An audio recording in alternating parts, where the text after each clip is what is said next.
So, Jai Opetaia has been stripped of the IBF World Cruiserweight Championship following his win over Brandon Glanton for the Zuffa World Cruiserweight Championship. Now, this comes after Jai Opetaia came out to the ring with the IBF belt.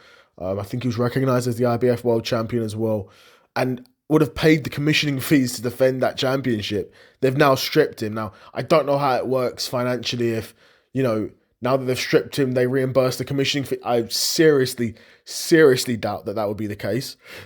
Seriously doubt the case that, they'd be like, okay, we stripped you, so, we're not going to charge you. No, it's probably like, we stripped you and we're taking your money, do one.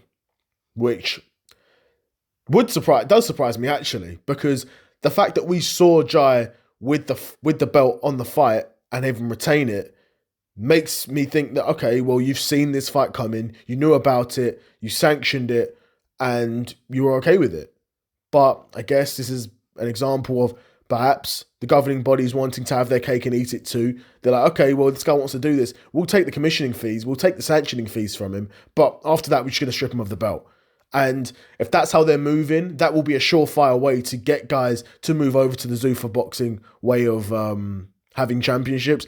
It is different with Zuffa because Zuffa are a promotional outfit. They are separate to a governing body, which is, in my opinion, how it should be. They should be separate. They should not be able to be manipulated by the promoter.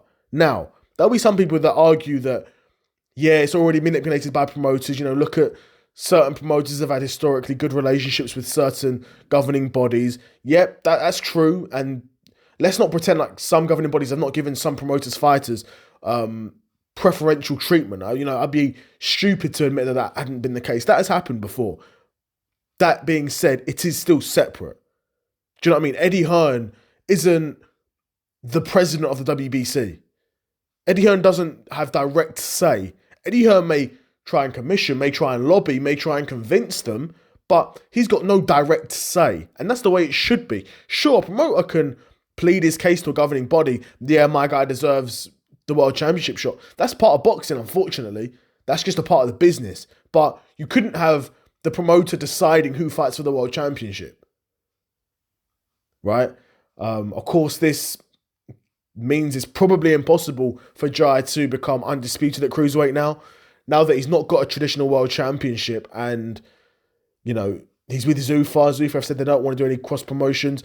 I'll be honest, I could see them doing stuff with the Ring magazine shows, because Turkey Al Sheikh owns that as well. And with the Ring magazine cards, that is entirely all cross promotion. So, and Conor Benn's one fight with Zuffa is on a Ring magazine undercard, co-main for Tyson Fury. So again, I think it's very possible we see cross-promotion. I think it's very unlikely that, particularly early on, while Zuffa is still trying to build their roster, they're not going to entirely try and cross-promote as a way of getting exposure to the biggest fights in the sport. That's just a way, that would just be the smart thing to do, in my opinion. But back to Jai, it's very unlikely that he's going to be able to, like I say, get that 4-belt undisputed now that he's lost the IBF, and WBO and WBA is on the line with Zerdo and Benavidez, and then Mikhailan just beat Badu Jack. He beat Badu Jack for the WBC world belt, and other than David Benavidez, none of those guys were lining up to fight Jai. Zerdo had a chance to fight Jai, most likely. Mikhailan probably would have had a chance to fight Jai as well, or at least offers should have been made. Like, I'd be very, very shocked if no offers were made for those fights to be made, because they're just illogical fights. There's no way Jai is like, oh yeah, I want to keep fighting these guys like Jinkara, Brandon Glanton, etc., when I could have been fighting Zerdo or Mikhailan.